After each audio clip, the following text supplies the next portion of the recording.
second part of first chapter central tendency. इस lecture में हम लोग क्या क्या देखने वाले हैं, तो let's see finding correct mean और उसके एग्जांपल्स, कंबाइंड मीन और उसके एग्जांपल्स, वेटेड मीन और उसके एग्जांपल्स और कुछ होमवर्क। और इस लेक्चर के बाद हमारा जो अरिथमेटिक मीन वाला जो टॉपिक है वो खत्म हो जाएगा। इसके बाद वाले लेक्चर में हम लोग पोजिशनल मेजर यानी कि मीडियन, क्वार्टाइल, डिसाइल, परसेंटाइल पे मूव हो जाएंगे। So this is second and the last lecture for arithmetic mean. चलिए स्टार्ट करते हैं।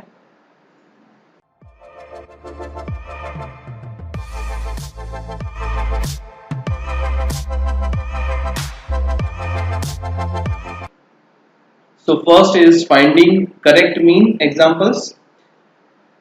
Finding correct mean में basically there are two methods. One is by replacing the wrong observations and second is by omitting the wrong observations. Basically इसमें होता क्या है, first let's understand what is finding correct mean. तो आपको data दिया गया होगा जिसमें मीन भी ऑलरेडी फाइंड किया हुआ है, लेकिन जो मीन फाइंड किया है, जब हम लोग मीन फाइंड कर रहे थे उसमें जो डेटा हमने लिया था उसमें एक, दो या तीन डेटा लेने में हमने गलती कर ली थी। The data we have taken is for example it is 36 but actual data है 63, तो वो डेटा टाइप करने में गलती की थी, इसलिए हमारा जो मीन आया है वो मीन गलत है, तो उसको हमें सुधारना है। अब सुधारने के दो तरीके होते हैं। पहला तरीका ये है कि जो हमने 36 लिया है उसको निकाल दो और करेक्ट ऑब्जर्वेशन जो 63 है उसको ऐड कर लो। So that is called replacement method, जहां पे हम लोग रॉन्ग ऑब्जर्वेशन को करेक्ट ऑब्जर्वेशन से रिप्लेस कर रहे हैं। दूसरा मेथड जो होता है वो ये होता है कि भैया FY बीकॉम के क्लासेस के जो बच्चे हैं उन लोगों का एवरेज मार्क्स गिना जा रहा है और उसमें से बाय मिस्टेक हमने SY बीकॉम का एक बच्चा है उसके भी मार्क्स कैलकुलेट कर लेते हैं, but that SY BCom student does not belong to this FY BCom class, तो हम सिर्फ उसको रिमूव कर सकते हैं, उसको रिप्लेस नहीं कर सकते, बिकॉज हमने गलत मार्क्स नहीं लिए लेकिन गलत बच्चे के मार्क्स ले लिए, उसको सिर्फ निकालना है। So in that case will use the method of omitting और इग्नोरिंग द रॉन्ग ऑब्जर्वेशन। तो दो तरीके के मेथड है, एक है रिप्लेसमेंट और दूसरा है ओमिशन या फिर इग्नोरिंग। और इन बोथ केसेस जब आप क्वेश्चन रीड करोगे तो क्वेश्चन से आपको बहुत जल्दी क्लियर हो जाएगा कि इसमें कौन सा मेथड यूज करना है, रिप्लेसमेंट वाला या ओमिटिंग वाला। चलिए इसके फॉर्मूला देख लेते हैं। So for replacement method x bar c यानी कि मीन ऑफ करेक्ट ऑब्जर्वेशंस, मतलब correct mean, c stands for correct.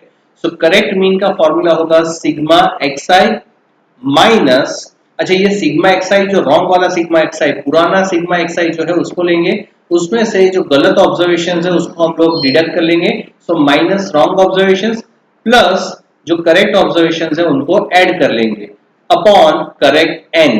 अच्छा n जो है वो करेक्ट n मैंने लिखा हुआ है, सिंपली n नहीं लिखा हुआ है, वो उसका रीजन क्या है वो हम लोग सेकेंड फॉर्मूला देखने के बाद मैं आपको समझाता हूँ, वहां पे ज्यादा क्लियर होगा। सेकेंड फॉर्मूला देखते हैं, ओमिटिंग या ignoring the wrong observation. Formula is almost same as replacing method, सिर्फ एक ही फर्क है कि रिप्लेसमेंट मेथड में हमने करेक्ट ऑब्जर्वेशन को ऐड किया था, जबकि यहाँ पे करेक्ट ऑब्जर्वेशन को ऐड नहीं कर रहे। So the formula is the correct mean equals to sigma xi minus wrong observation upon correct n, बस यही इसका फॉर्मूला है। अब इसका रीजन क्या है कि भैया ऊपर वाले में रिप्लेस करना था तो रॉन्ग को निकाला, सही को ऐड करना है, नीचे वाले में सिर्फ रॉन्ग को इग्नोर करना है, उसको ओमिट करना है, तो टोटल ऑब्जर्वेशन में से रॉन्ग को निकाल लिया, बाकी का जो रह गया that is your calculation. Now मैंने आपको पहले बोला था कि करेक्ट n के बारे में दूसरे फॉर्मूला के बाद डिस्कस करेंगे। So let's discuss what is correct n। I am not writing simply n but I am writing correct n। अब मान लो कि total number of observations are 10, 10 observations है, 10 ऑब्जर्वेशन में से दो ऑब्जर्वेशंस गलत है, उसको अगर हम लोग निकाल रहे हैं और उसके सामने दो सही ऑब्जर्वेशंस को हम लोग ऐड कर रहे हैं, तो 10 ऑब्जर्वेशन थे उसमें से दो निकल गए, देयर आर 10 ऑब्जर्वेशंस, उसमें से दो ऑब्जर्वेशंस निकल गए तो 8 ऑब्जर्वेशन रहे, लेकिन उसके सामने दो सही ऑब्जर्वेशन ऐड भी कर रहे हैं, तो हालांकि हमारा करेक्ट n या फिर original n will remain same which is 10 in the case of replacement, because हमने रिप्लेस किया, दो गलत ऑब्जर्वेशंस को निकाला और दो सही ऑब्जर्वेशंस को ऐड भी किया। लेकिन if we talk about omitting और इग्नोरिंग द रॉन्ग ऑब्जर्वेशन वाला अगर केस है तो टोटल देयर आर 10 ऑब्जर्वेशंस, उसमें से दो ऑब्जर्वेशन जो गलत है उसको निकाल दिए, लेकिन उसके सामने कोई भी नया ऑब्जर्वेशन हम लोग ऐड नहीं कर रहे हैं, इसीलिए in this case our correct n will be 8 and not 10. So this is your correct n. चलिए इसके ऊपर कुछ एग्जांपल्स देखते हैं. Let's see example number 10.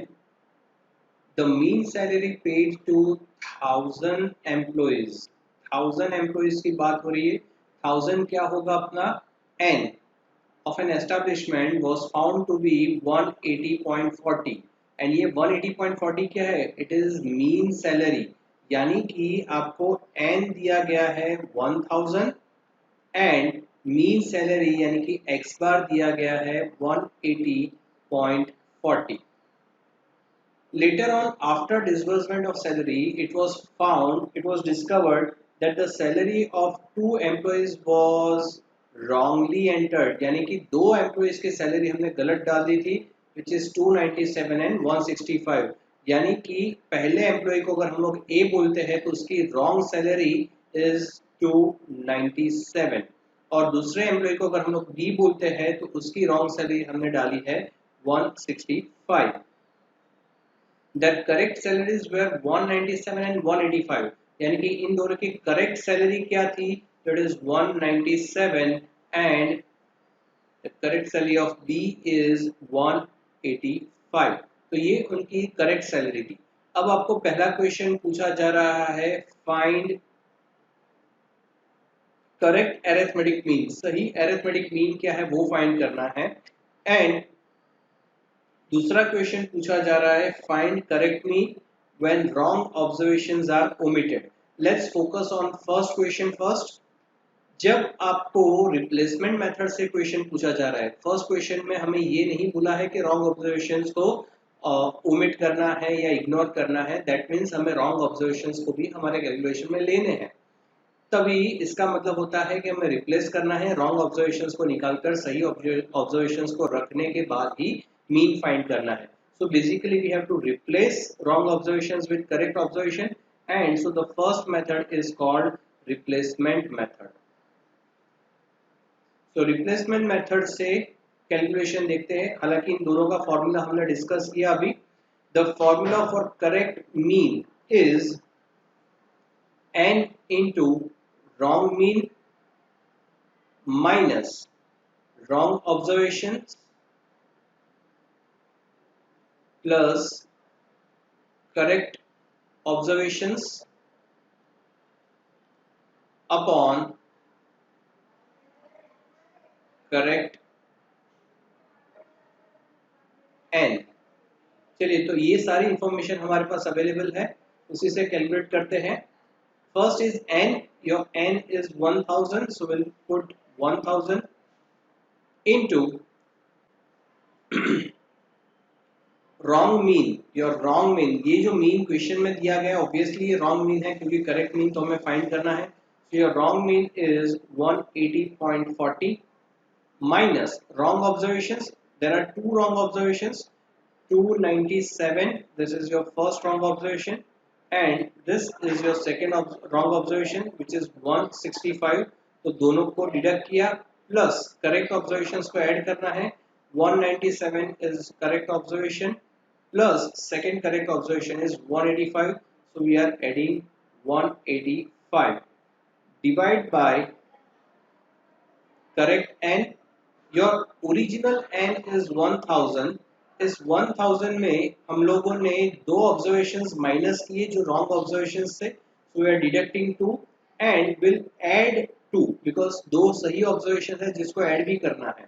तो इसका अगर आप लोग कैलकुलेशन करते हो तो कैलकुलेशन में ऊपर का न्यूमरेटर का टोटल आएगा 180,320 and denominator will remain same which is 1000. 1000 minus 2 plus 2 will give you 1000 only and your correct mean will be 180.32. So this is how you calculate it with replacement method. अब second method हम लोग देख रहे हैं omission method.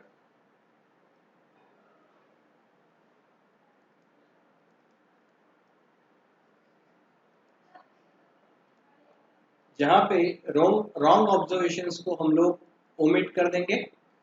So for that the formula is x bar of correct value equals to, ये वाला जो formula है यही फॉर्मूला रहेगा, सिर्फ एक ही चेंज होगा कि करेक्ट ऑब्जर्वेशन को उसमें ऐड नहीं किया जाएगा.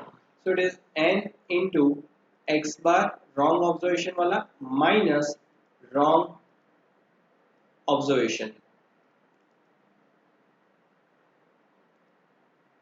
अपॉन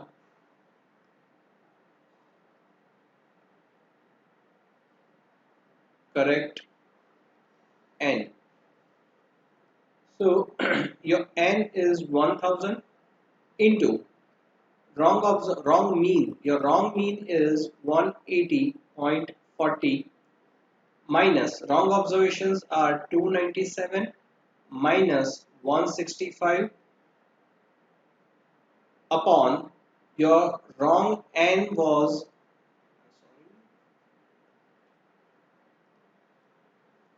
your wrong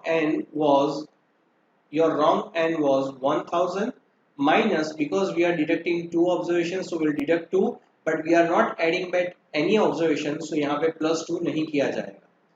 तो अगर इसका हम लोग कैलकुलेशन करते हैं तो आपका न्यूमरेटर आएगा 179,938 एंड डिनोमिनेटर विल बी 998, और इसका जो आंसर होगा that answer will be 180.30 approximate.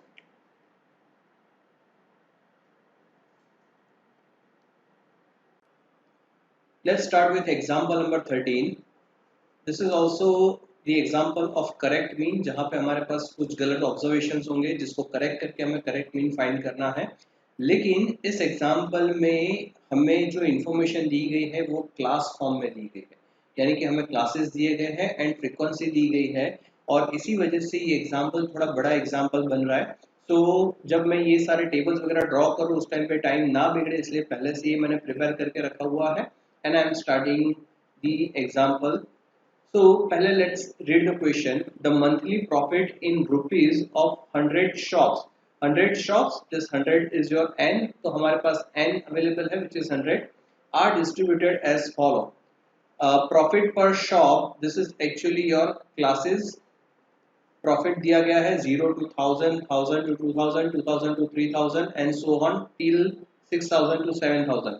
वो सारे क्लासेस मैंने यहाँ पे रख दिए हैं टिल 6000 टू 7000. बाकी के दो एक्स्ट्रा क्लास क्यों रखे हैं वो मैं बाद में डिस्कस करता हूँ. Number of shops, this is your frequency, तो फ्रीक्वेंसी आपको दिया है 10, 15, 27, 20, 18, 7 and 3. So I have written this frequency here. उसके बाद आगे क्या बोलते हैं कि on scrutiny the following mistake of tabulation were revealed. तो उसके बाद जब चेक किया गया तो हमें कुछ मिस्टेक्स मिली. मिस्टेक क्या है, तो जैसे शॉप ए है तो शॉप ए का एक्चुअल प्रॉफिट था 6120, लेकिन हमने क्या एंटर किया है 3360, यानी कि हमने जो प्रॉफिट एंटर किया है वो प्रॉफिट गलत है. इसी तरीके से for shop B, C, D, E, F, G and H, ये सारी शॉप्स के लिए ये 8 शॉप्स है जिसके करेक्ट प्रॉफिट कुछ अलग थे और हमने जो एंटर किए वो प्रॉफिट्स कुछ अलग है. Revise the frequency table and calculate average profit पर शॉप. तो फ्रीक्वेंसी टेबल को यानी कि ये वाले टेबल को हमें वापस से रिवाइज करना है और करेक्ट प्रॉफिट वापस से, करेक्ट एवरेज प्रॉफिट हमें वापस से फाइंड करना है. इस क्वेश्चन में हमें ओमिशन की कोई इंफॉर्मेशन नहीं दी, ऐसा कुछ नहीं बोला कि जो करेक्ट प्रॉफिट है उसको इग्नोर करो या फिर जो रॉन्ग प्रॉफिट है उसको निकाल दो, उसके बाद नया प्रॉफिट ऐड नहीं करना, ऐसा कुछ बोला नहीं है. So will assume that this example is of replacement example, जहां पे गलत प्रॉफिट को हम लोग लेस भी करेंगे और करेक्ट प्रॉफिट को हम लोग ऐड भी करेंगे. चलिए देखते हैं किस तरीके से एग्जांपल को डील कर सकते हैं. तो सबसे पहले हम लोग देखते हैं for shop A. Shop A के लिए currently we are looking at wrong profit, entry profit, यानी कि जो प्रॉफिट हमने एंटर किया था यानी कि जो गलत प्रॉफिट था उसी पे अभी हमारा फोकस रहेगा फॉर ऑल द शॉप्स. तो शॉप ए के लिए गलत प्रॉफिट था 3360, यानी कि जब हम लोग एंटर कर रहे थे तब हमने मान लिया था कि शॉप ए का प्रॉफिट 3360 है, और इसीलिए ये जो है 3000 टू 4000 वाला जो है क्लास, उसी क्लास में हमने इस प्रॉफिट को एंटर किया होगा 3360. अब 3000 टू 4000 में से एक शॉप यानी कि शॉप ए को हम लोग डिडक्ट करेंगे. सो आई एम टेली मार्किंग हम यहाँ पे फॉलो करेंगे. रॉन्ग ऑब्जर्वेशन का एक लिस्ट बनाएंगे। तो सबसे पहला रॉन्ग ऑब्जर्वेशन हमने एंटर किया था 3000 टू 4000। फॉर शॉप बी हमने गलत ऑब्जर्वेशन 2950 यानी कि 2000 टू 3000 वाले क्लास में रखा था। तो वहां पे हम लोग एक मार्क कर लेंगे कि हाँ भाई एक गलत प्रॉफिट हमने 2000 टू 3000 में डाला था। For shop C the profit we entered was 4850 यानी कि हमने प्रॉफिट डाला था 4000 टू 5000 में, तो वो भी गलत प्रॉफिट था, उसको निकाल दिया। फिर शॉप डी के लिए गलत प्रॉफिट है 6800 यानी कि 6000 टू 7000 वाले क्लास में हमने बोला था कि एक शॉप डी है जिसका प्रॉफिट इसमें फॉल होगा, which is wrong observation. For shop E it is 3780, so again it is from 3000 to 4000 class। Remember this is tally marking, हमने एक नहीं लिखा है, ये टेली मार्क कर रहे हैं यानी कि एंड में कितने शॉप है वो टोटल हम लोग यहाँ पे कर पाए। नेक्स्ट शॉप एफ का प्रॉफिट हमने डाला था 2000 टू 3000 में, तो 2000 टू 3000 में एक और गलत प्रॉफिट डाला हुआ है। जी 5000 टू 200 5200 which is 5000 to 600, तो यहाँ पे एक गलत प्रॉफिट। एंड एच इज 1250 यानी कि 1000 टू 2000 में एक गलत प्रॉफिट जाएगा। तो ये हो गया लिस्ट गलत प्रॉफिट का। अब देखें 0 टू 1000 में हमने एक भी गलत प्रॉफिट नहीं डाला है, सो -0। 1000 टू 2000 में हमने एक शॉप गलत से डाल दी थी तो उसको हम लोग निकाल देंगे। अब 1000 टू 2000 में 15 नहीं लेकिन 14 शॉप्स होंगी, so will write 14। 2000 to 3000, so I'm sorry, so we'll write one shop, we have to deduct one shop. There are two shops in 2000 to 3000, so we'll deduct two. There are two shops in 3000 to 4000, we'll deduct two. There are one shop in 4000 to 500, 4000 to 5000, so we'll deduct one. One for 5000 to 6000 and one for 6000 to 7000।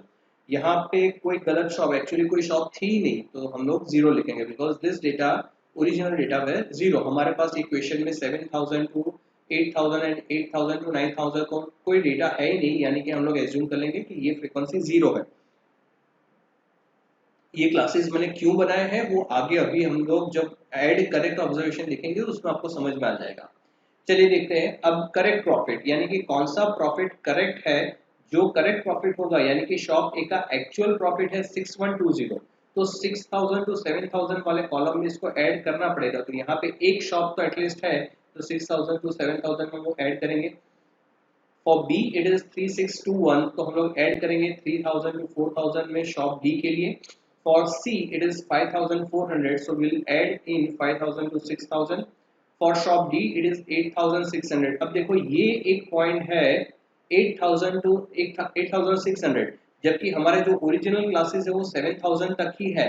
There is no class of 8000 to 9000, ऐसा कोई class है ही नहीं हमारे पास, तो इसको add कहाँ पे करें। और इसीलिए हमने ये एक्स्ट्रा क्लास बनाया हुआ है जहाँ पे हम लोग एक प्रॉफिट ऐड कर देंगे 8000 to 8600। And because if you want to make a class of 8000 to 9000, तो उसके पहले 7000 टू 8000 वाला क्लास भी हमें बनाना पड़ेगा, इसीलिए मैंने ये क्लास यहाँ पे लिखा हुआ है। For shop E it is 3689 यानी कि 3000 टू 4000 में एक और शॉप है सही प्रॉफिट वाली। For shop F it is 2150, so 2000 to 3000 में एक शॉप ऐड करेंगे। For shop G it is 4800 यानी कि 4000 टू 5000 में एक शॉप ऐड करेंगे। एंड लास्ट इट इज 800 यानी कि 0 टू 1000 में एक शॉप हमें ऐड करना पड़ेगा। अब ऐड करेक्ट ऑब्जर्वेशंस को भी ऐड कर लेंगे। So there is one observation that we need to add in 0 to 1000। There are no observations for 1000 to 2000। For 2000 to 3000 there is one shop। For 3000 to 4000 there are two shops। 4000 to 5000 one shop। 5000 to 6000 one shop। 6000 to 7000 one shop। 7000 to 8000 zero, ये हमें compulsory में class बनाना पड़ा था because हमें उसके बाद वाला class चाहिए इसलिए। And 8000 to 9000 there is one shop। अब हम लोग टोटल करेंगे। याद करो हमारा जो ओरिजिनल फॉर्मूला था for correct value, the formula was wrong value minus wrong observation plus correct observation, और यहाँ पे हम लोग यही फॉर्मूला फॉलो कर रहे हैं। This is our wrong values less wrong observations add correct observation.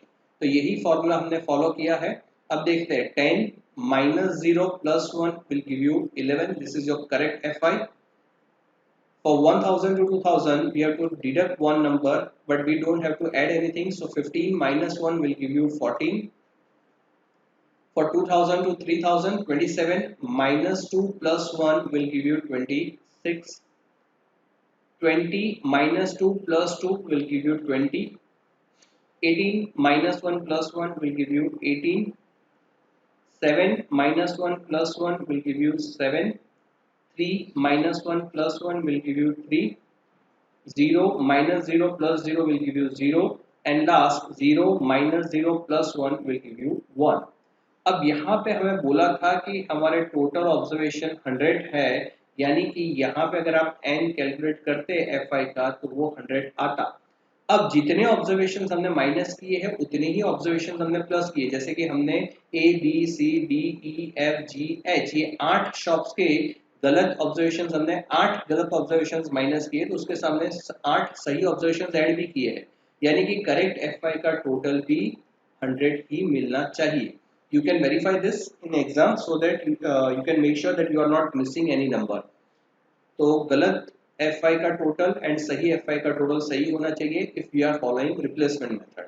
Now we have classes में तो वैसे कोई चेंज नहीं हुआ, and now we have correct frequency also. सो वापस से एक अलग टेबल हम लोग बनाएंगे जिसमें क्लासेस लिखा हुआ है, उसके बाद करेक्ट फ्रीक्वेंसी लिख देंगे 14, 26, 20, 18, 7, 3, 0, 1 and your n is 100। तो अब हमारे पास correct classes and correct frequency ready हो चुका है। उसी के ऊपर से अब नॉर्मल जिस तरीके से हमने मीन का एग्जांपल कैलकुलेट किया था वही फॉर्मूला से ये एग्जांपल कैलकुलेट होगा। First let's see the formula is x बार। अच्छा याद रखो ये किस टाइप का डेटा है, it is discrete frequency distribution, sorry it is continuous frequency distribution because classes दिए गए हैं एंड फ्रीक्वेंसी है, एंड कंटीन्यूअस फ्रीक्वेंसी अगर डायरेक्ट मेथड से कैलकुलेट करते हो तो फॉर्मूला क्या होगा, sigma fi xi upon n। तो हमें fi xi चाहिए और n चाहिए, n हमारे पास ऑलरेडी अवेलेबल है which is 100, but we need the value of fi xi। So fi xi कैसे कैलकुलेट होगा, fi इंटू xi। सो यहाँ पे मैं वीडियो कट कर रहा हूँ, मैं सारी इंफॉर्मेशन डाल देता हूँ because I know you know how to calculate this. Okay तो अब मैंने xi फाइंड कर लिया है which is actually mid value of this classes. So 0 to 1000 का मिड वैल्यू है 500, 1000 to 2000 का मिड वैल्यू है 1500 एंड सो ऑन। तो ये मिड वैल्यू फाइंड करने से मुझे xi मिल गया। अब मैंने कैलकुलेट किया fi xi, so fi into xi किया तो इसकी वैल्यू ये मुझे मिल गई which you can calculate on calculator, so no need to explain that. और जब आप इसका टोटल करोगे तो टोटल आएगा 3,09,000। सो दिस 3,09,000 इज और fi xi।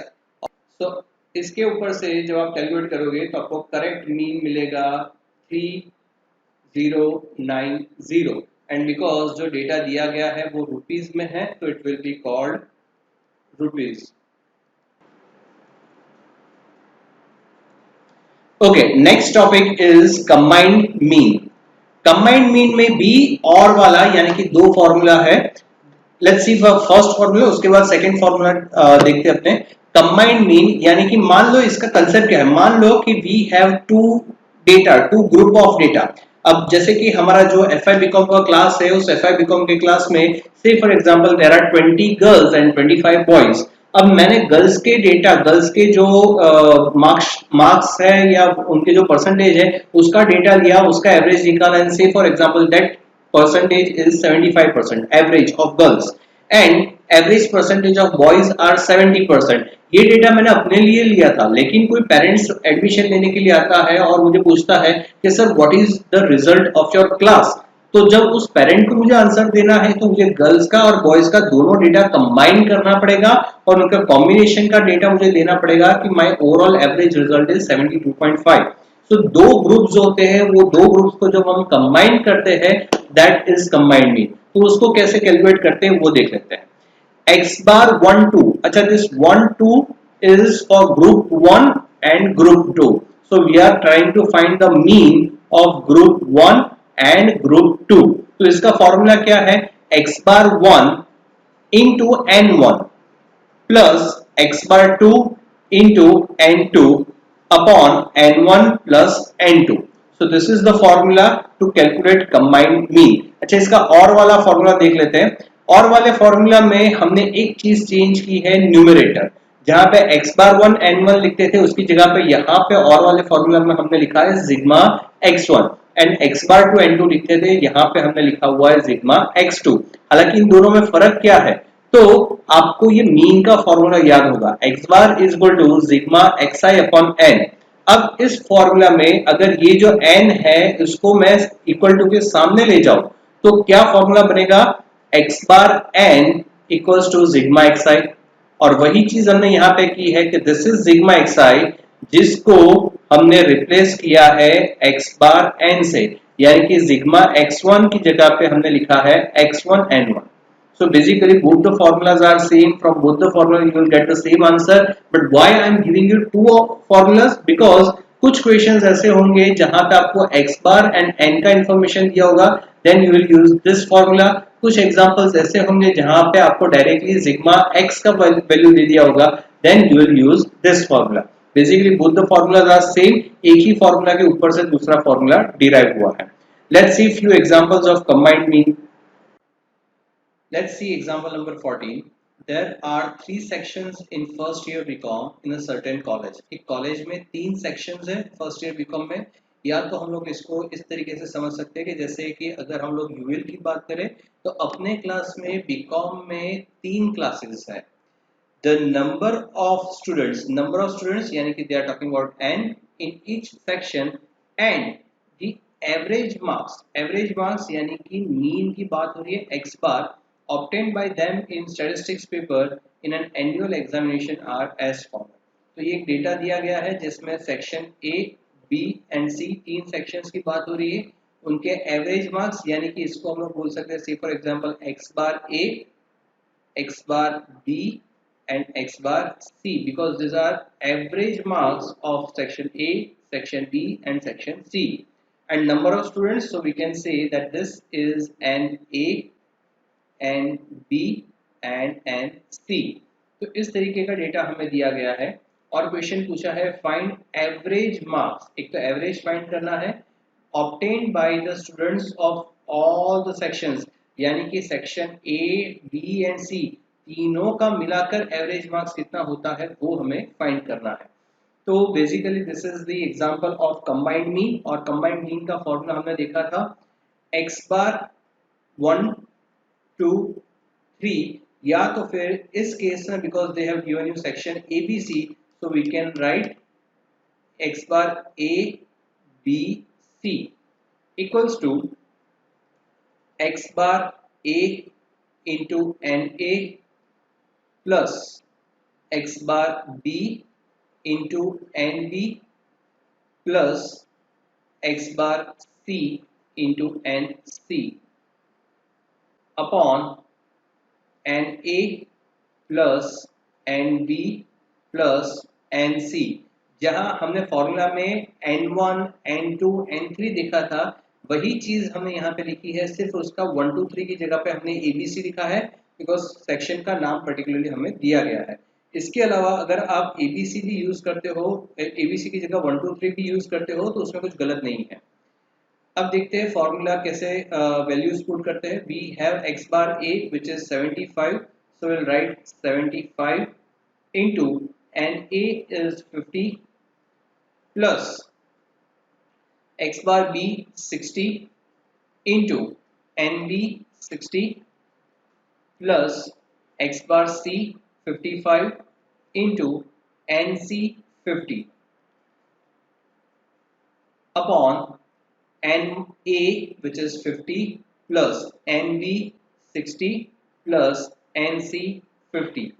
तो इसको आगे सॉल्व करते हैं. सो 75 into 50 is 3750 plus 60 into 60 which is 3600 plus 55 into 50 2750 and denomination में आएगा 160.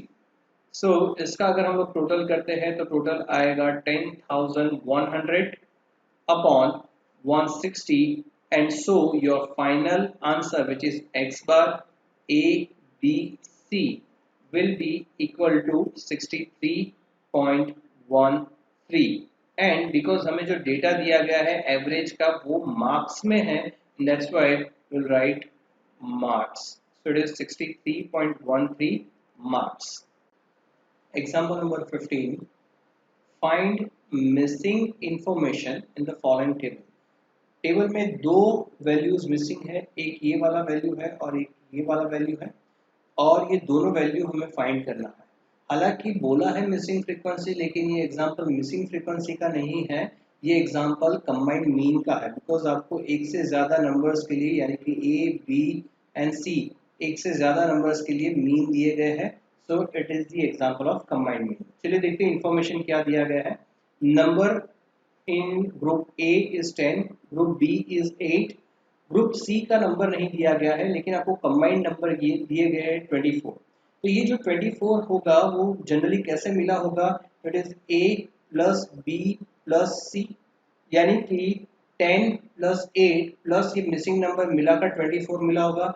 यानी कि अगर इसमें से हमें सी फाइंड करना है तो 24 माइनस ए माइनस बी करेंगे तो हमें सी मिल जाएगा, यानी कि 24 माइनस 10 माइनस 8, अगर ये करेंगे तो हमें आंसर मिल जाएगा सी 6 and C 8 is number of observation for group B and 10 is number of observations for group A।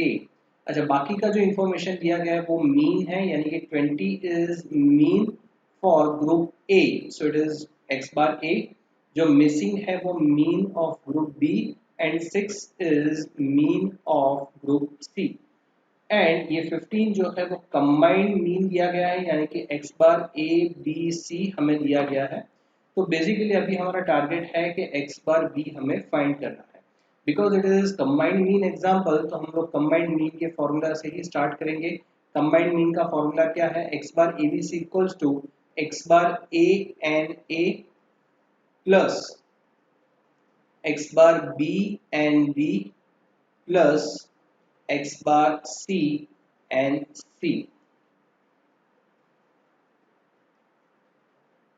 na plus nb plus nc। आगे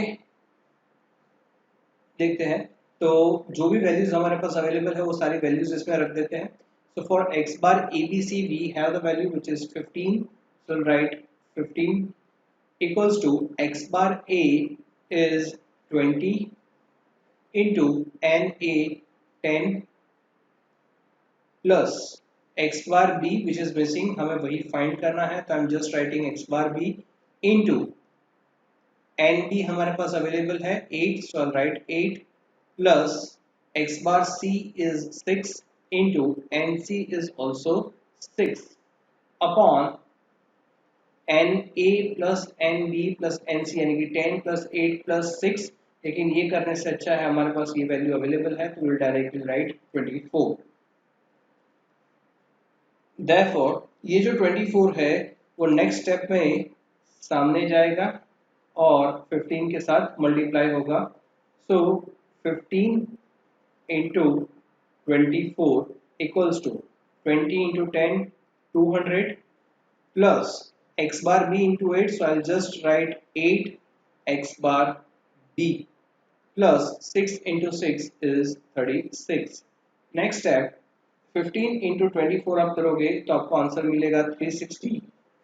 जस्ट 200 इक्वल टू के उस साइड है और प्लस साइन है, इसको अगर हम लोग इक्वल टू के इस साइड ले आते हैं तो ये प्लस का माइनस हो जाएगा। ये 36 भी प्लस है, इसको अगर इक्वल टू के इस साइड ले आएंगे तो ये भी प्लस का माइनस हो जाएगा। So 360 minus 200 minus 36 equals to 8 x bar b। So 360 minus 200 minus 36 will give you 124 equals to 8 x bar b, and so अब ये 8 जो है इसको अगर हम लोग सामने ले आएंगे तो ये डिनोमिनेशन में चला जाएगा। That means 124 upon 8 will give you the value of x bar b, यानी कि इसको कैलकुलेट करने पे हमें पता चलेगा कि it is 15.5 is your final answer. Example number 18, the mean monthly salary, mean की बात करें, monthly salary paid to all employees in a country is in a company is rupees 16,000. So this 16,000 is mean, that is for sure। किसी चीज का mean बोला है, सारे employees को मीन सैलरी 16,000 पे की जाती है। आगे इंफॉर्मेशन देखते हैं। The mean monthly salary paid to technical and non technical employees are 18,000 and 12,000 respectively. अब टोटल जो कंपनी थी उसको दो पार्ट में डिवाइड कर दिया गया, एक है टेक्निकल और दूसरा है non technical. That means this is group A and this is group b, और we can say this is group 1 and this is group 2, और ये दोनों मिलाकर हमें ऑल एम्प्लॉयज की इंफॉर्मेशन मिलती है। यानी कि हमारे पास अभी जो इंफॉर्मेशन है उस इंफॉर्मेशन से हम लोग ये बोल सकते हैं कि there is one group that is technical staff, second group is non technical staff, और उन दोनों का मिलाकर हमें कंबाइंड वैल्यू मिलती है। और इन तीनों की मीन की बात की है, सो टेक्निकल स्टाफ के लिए mean salary is 18,000, for non technical staff it is 12,000 and for combined it is 16,000। See but वो ऑटोमेटिक जीरो ले लेता है। ओके, सो ये इंफॉर्मेशन हमें दिया गया है।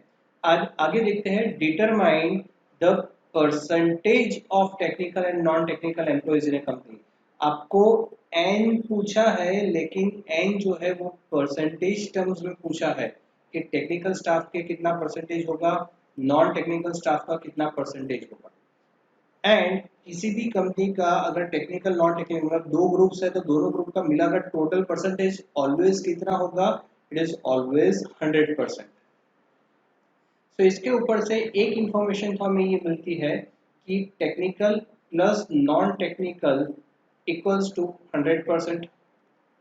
Let's say this technical is A and non-technical is B, so you can say A percentage plus B percentage is equal to 100। और इसके ऊपर से मैं ये भी कह सकता हूँ कि A equals to 100 minus B, क्योंकि ये B अगर सामने चला जाएगा तो माइनस हो जाएगा। तो ये भी हम लोग बोल सकते हैं। ये इक्वेशन हमें आगे काम आएगा। This is equation number 1 and this is part of your answer.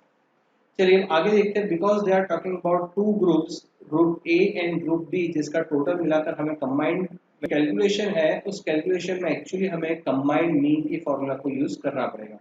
So combined mean of a and b equals to x bar a and a plus x bar b and b upon n a plus and B, because there are only two groups, so we are using only two groups in this equation। इसके पहले वाले जो examples थे, example number 15 या example number 14, उसमें तीन groups थे, इसलिए हमने तीन ग्रुप यूज किए थे। चलो जो इंफॉर्मेशन है वो हम लिख लेते हैं। सो एक्स बार ए बी हमारे पास अवेलेबल है which is 16,000 equals to x bar a, यानी कि let's call this T as A and NT as B। So X bar A is 18,000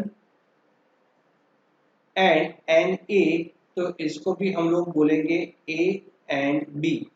So the percentage of A we don't know, so we'll just write A plus X bar B is 12,000, so I'll write 12,000 and NT is B upon n A plus n B, यानी कि इन दोनों का total is 100%, so I write 100। In next step ये 100 जो है वो सामने चला जाएगा, मल्टीप्लाई हो जाएगा। So it is 16,000 into 100 will give me 16 lakh equals to 18,000 A plus 12,000 B। अब देखो यहाँ पे हमें पता है कि a मतलब कितना, a मतलब 100 माइनस बी बोल सकते हैं। तो इस इक्वेशन में हमारे पास a है, तो a की जगह पे I can write 100 minus b। So 16 lakh equals to 18,000 into the value of a is 100 minus b plus 12,000 B तो हमारे पास अवेलेबल था ही ना। यहाँ पे आगे का कैलकुलेशन कर रहा हूँ because I am running out of space. So it is 16 lakh equals to 18,000 को पहले हम लोग 100 के साथ मल्टीप्लाई करेंगे and then will multiply 18,000 with B. So it is 18 lakhs, sorry,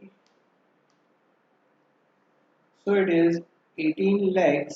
मैं शॉर्ट फॉर्म यूज कर रहा हूँ because I am running out of space, but you should write the full form into minus 18,000 b और plus 12,000 b तो हमारे पास है ही।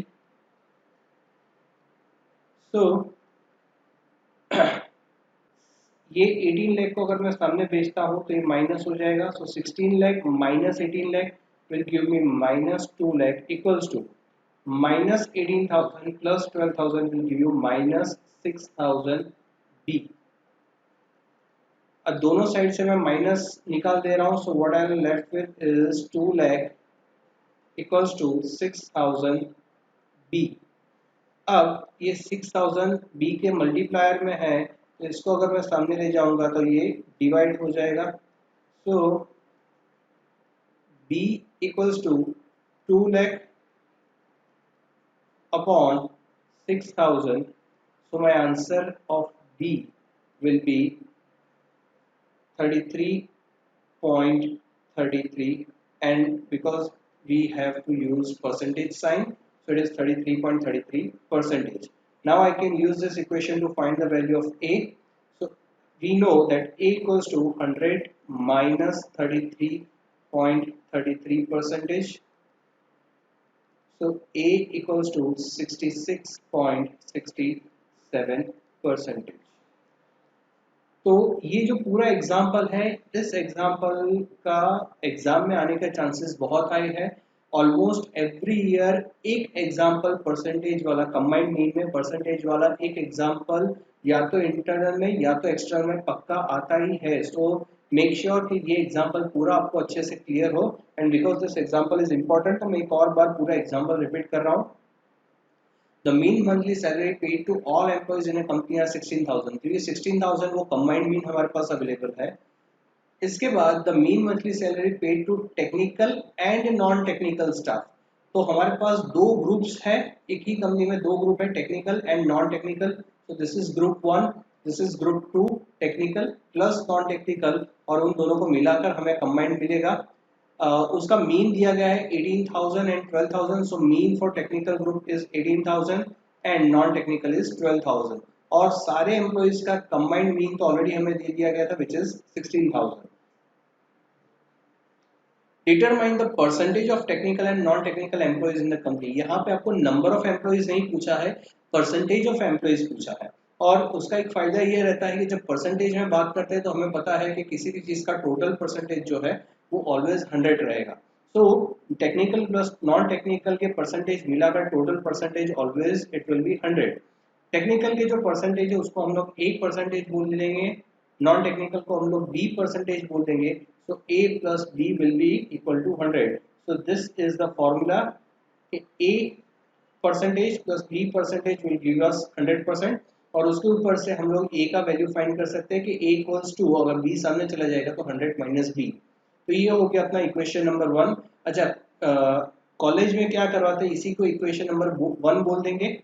यहाँ पे जो आपको मिलता है, ओके, इस पॉइंट को इक्वेशन नंबर 2 बोल देंगे, और इन दोनों को एलिमिनेशन मेथड से आगे कैलकुलेशन आपको करवाते हैं।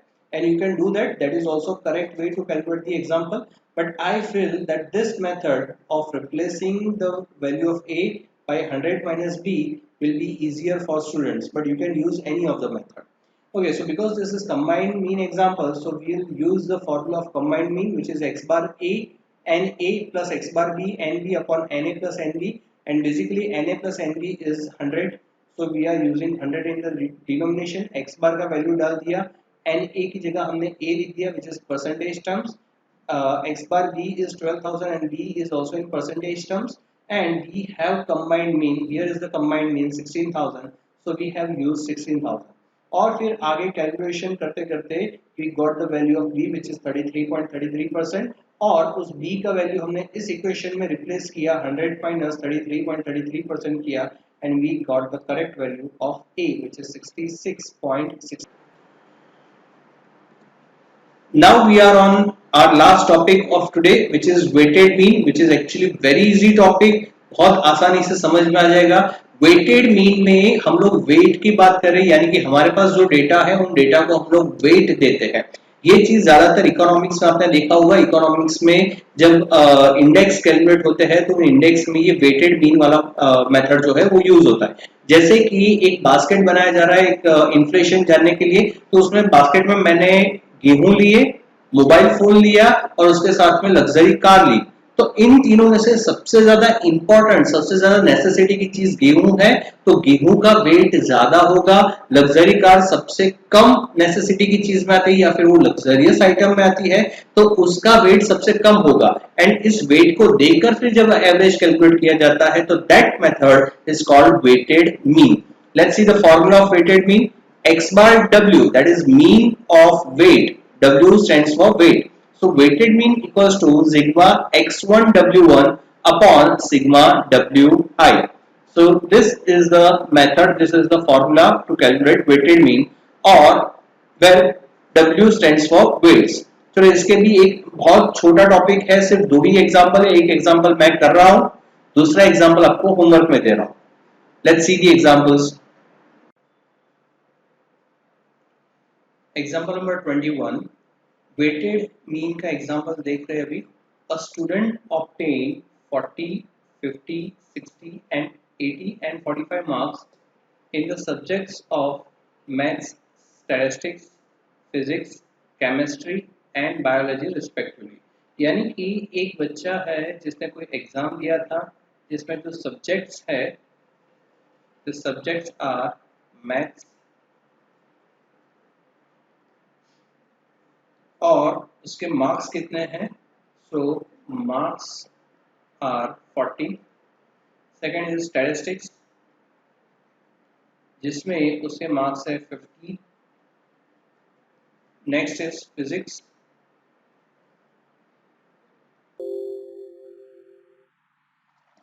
जिसमें उसके मार्क्स है 60. Next is chemistry for which he has scored 80 marks, and last is biology जिसमें उसके मार्क्स है 45. और उस आगे क्या बोलते हैं, assuming weights are 5, 2, 4, 3 and 1. So हमें वेट्स भी दिए गए हैं. So let's write the information of weights which is 5, 2, 4, 3 and 1. तो ये इंफॉर्मेशन हमें क्वेश्चन में दी गई है, और इसके ऊपर से for the above mention subject find weighted arithmetic mean. हमें फाइंड करना है वेटेड अरिथमेटिक मीन, यानी कि वेटेड मीन फाइंड करने के लिए बोल रहे हैं पर सब्जेक्ट. ये जो मार्क्स आपको दिए गए हैं, this is your xi, the weights is actually your w. तो पहले वेटेड मीन का जब ये हमने फॉर्मूला देखा, the formula for weighted mean is sigma w xi और wi xi upon sigma w. तो वेट का हमें टोटल चाहिए होगा. The total of weight 5 + 2 + 4 + 3 + 1 is 15. And उसके बाद हमें सिग्मा डब्ल्यू एक्सआई चाहिए. सिग्मा डब्ल्यू एक्सआई यानी कि डब्ल्यू एंड एक्सआई का मल्टीप्लिकेशन चाहिए.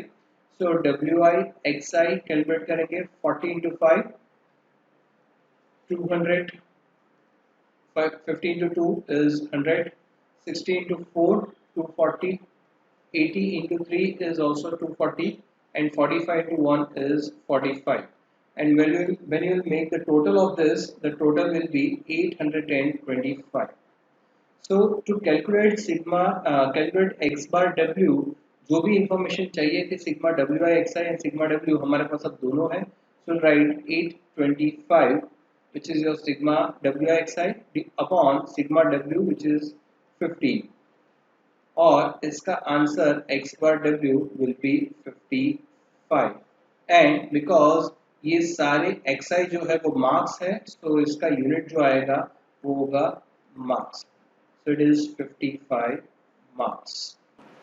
Now I am showing you the solution of examples given as homework in last lecture.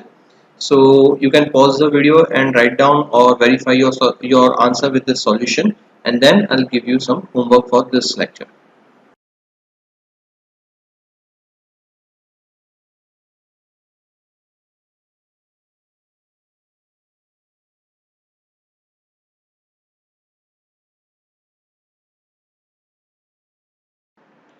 Okay, now let's talk about the homework. So for this lecture, I'm giving you homework of example number 11, 13, 16, 17, 19, 20 and 22, which we will discuss in our next lecture. So all the best. Thank you. Bye.